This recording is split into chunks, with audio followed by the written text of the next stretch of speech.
அனைவருக்கும் வணக்கமுங்க. நான் சமூக ஆர்வலர் நாகேஸ்வரன் பேசுகிறேன்.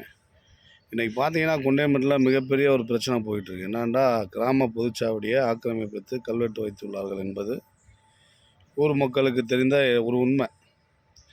இதை நம்ம கடந்த 2 மாதத்துக்கு முன்பே வைத்த மறுநாள்லேருந்தே நம்ம சொல்லிட்டு வர்றோம். கிராம சாவடிகளை யாரை கேட்டு கல் வச்சு வச்சிங்க, கிராம சாவடியை யாரை கேட்டு குண்டையம்பட்டி பணத்தை எடுத்து உள்ளே போட்டிங்க, இது மாதிரி ஏதாவது கூட்டம் போட்டிங்களான்னு கேட்டதுக்கு எந்த பதிலும் இல்லை. அதே மாதிரி நம்ம மருத்துவமனையில் யாரை கேட்டு கிராம காசை போட்டு அந்த மருத்துவமனை இடிஞ்சிருந்துச்சுன்னா நம்ம ஊருக்காரங்க பிரசவத்துக்கு வெளியூருக்கு போக தேவையில்லை. இன்றைக்கி பாம்பு கடிச்சு எத்தனை பேர் பாதிக்கப்பட்டிருக்காங்க இல்லையா, அவங்கெல்லாம் பாதிப்படைஞ்சிருக்க மாட்டாங்க. இன்றைக்கி 24/7 ஐயங்கோட்டை வாடிப்பட்டி மாதிரி இங்கே ஒரு மருத்துவ வசதி இருந்துச்சுன்னா இங்கேயே நம்ம ஊர் மருத்துவமனையிலேயே விஷக்கடி மருந்து இருந்திருக்கான். எதுக்கு நமக்கு போக தேவையில்லை. பாம்பு கடிச்ச ஒரு 5 நிமிடத்தில் அந்த விஷக்கடி மருந்தை ஊசி போட்டிருந்தாங்கன்னா அவங்க உயிர் காப்பாற்றப்பட்டிருக்கும். இன்றைக்கி பாதிப்படைஞ்சிருக்க மாட்டாங்க. இதுக்கெல்லாம் யார் காரணம்? இடிய போகிற மருத்துவமனையை குண்டையம்பட்டி பொது காசு எடுத்து போட்டு செலவு பண்ண நபர்கள் தான் காரணம். அந்த மருத்துவமனை இடிஞ்சிருந்துச்சு அப்படின்ட்டா ஒரு இடத்த தேர்ந்தெடுத்து 24 மணி நேரம் இயங்கக்கூடிய மருத்துவமனையை நம்ம ஊருக்கு வர்றதுக்கு 100% முகாந்திரம் இருக்குது. அதுக்கு உண்டான முயற்சியை அந்த நபர்களை தடுத்து விட்டார்கள் என்பது தான் உண்மை. சரியா? அதை தொடர்ந்து மீண்டும் இந்த சாவடியை உள்ளே கல்வெட்டு வச்சுட்டு ஒரு வித்தியாசமாக ஒரு தோற்றத்தை காமிக்கணும்னு முயற்சி பண்ணாங்க. அதை நம்ம நேரடியாகவே தடுத்தோம். அதை கேட்க மறுத்தாங்க. ஒவ்வொன்றையும் நம்ம சொல்லிட்டு தான், அவங்க காதுக்கு போகிற மாதிரி சொல்லிட்டு தான் ஒவ்வொரு ஸ்டெப்பையும் பண்ணோம்.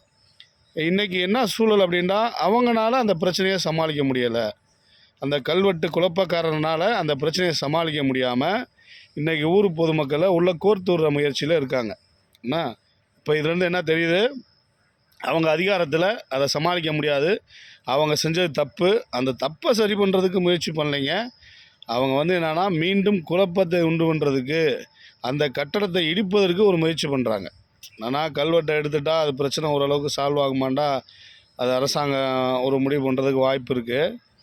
ஆனால் அதை செய்ய மறுத்துட்டு அவங்க மீண்டும் குழப்பத்தை பெருசு பண்ணுறதுக்கு, பிரச்சனையை பெருசு பண்ணுறதுக்கு ஒரு முயற்சி மிக பெருசாக எடுத்துக்கிட்டு இருக்காங்க. அதில் அவங்க ஜெயிக்கிறதுக்கு முகாந்திரம் இல்லை. நியாயமான நடவடிக்கை மட்டும்தானே ஜெயிக்கும். அரசாங்கம் என்ன கண்ணை மூடிக்கிட்டா இருக்குது? இவங்க சொல்கிறது எப்படின்ட்டா, அலங்காநல்லூர் பஸ் ஸ்டாண்டை அலங்காநல்லூர் பொதுமக்கள்லாம் சேர்ந்து கையெழுத்து போட்டால் அதை பூட்டி வச்சுருவாங்களாம். அரசாங்கம் பூட்டி வச்சு இனிமேல் உள்ளே யாரும் வராதிங்கன்னு சொல்லிடுவாங்களாம். இதுக்கு ஏதாவது முகாந்திரம் இருக்குது? அப்போ நான் நாகேஸ்வரன் என்ன தெளிவாக சொல்கிறேன்னா, இத்தகைய பிரச்சனைக்கு காரணம் நான் இல்லை. இத்தகைய பிரச்சனைக்கு காரணம் நான் இல்லை. கல்வெட்டு குழப்பக்காரர்கள் தான் இத்தனை பிரச்சனைக்கும் காரணம். ஏன்னா நம்ம பொறுமையாக சொன்னோம். அதில் ஒரு நண்பர் சொன்னாங்க, இல்லை கோயில் திருவிழா வருது, இதை கொஞ்சம் நீங்கள் கொஞ்சம் லூஸாக விடுங்க, அப்புறம் திருவிழா முடிஞ்சோடனே பேசிக்கலாம் அப்படின்ட்டாங்களாம். திருவிழா முடிஞ்சோடனே பேசிக்கலாம், மறுபூச்சி எப்போ பேசிக்கலாம். மறுபூச்சி எப்போ எதுவுமே பேசலை. அவங்களுக்கு சாதகமாக என்ன பண்ண முடியுமோ அதை மட்டும்தான் பேசினாங்க. மித்த கருத்துக்களை பேசவே அவங்க முன் வரலை. நம்ம வச்ச கேள்விகளுக்கு அவங்க பதிலளிக்கலை. இதுலேருந்து என்ன தெரியுது? அவங்க செஞ்சது நியாயம் என்பதை முயற்சி செய்ய விரும்புகிறார்கள். நம்ம என்ன சொன்னோம்? இல்லை இது ஊரியா, ஊரில் இருக்க 2000 பேர்னா 2000 பேர்த்துக்கு சொந்த ஊர். இதை நீங்கள் 13 பேர் சேர்ந்து முயற்சி பண்ணியே அந்த 13 பேர் கிடையாது, பாவம் ஒரு 4 பேர் 5 பேர் 2 பேர் 3 பேர் குழுவாக இதை செயல்பட்டு தான் இத்தகைய குழப்பத்தை தொடர்ந்து பண்ணிட்டு வராங்க குண்டையம்பட்டியில். அப்போ இதை ஒருபோதும் ஏற்க முடியுமா? நல்ல மருத்துவமனையை கெடுத்துட்டாங்க, வர்றதை கெடுத்துட்டாங்க அவங்க. ஏன்டா இவங்க தான் இடிய போகிற கட்டடத்தை, கோடு விழுந்த கட்டடத்தை பூசி பெயிண்ட் அடிச்சிட்டாங்களே, அப்புறம் எப்படி அரசாங்கம் உள்ளே வரான்? அப்போ இதுக்கெல்லாம் காரணம் யாருண்டா?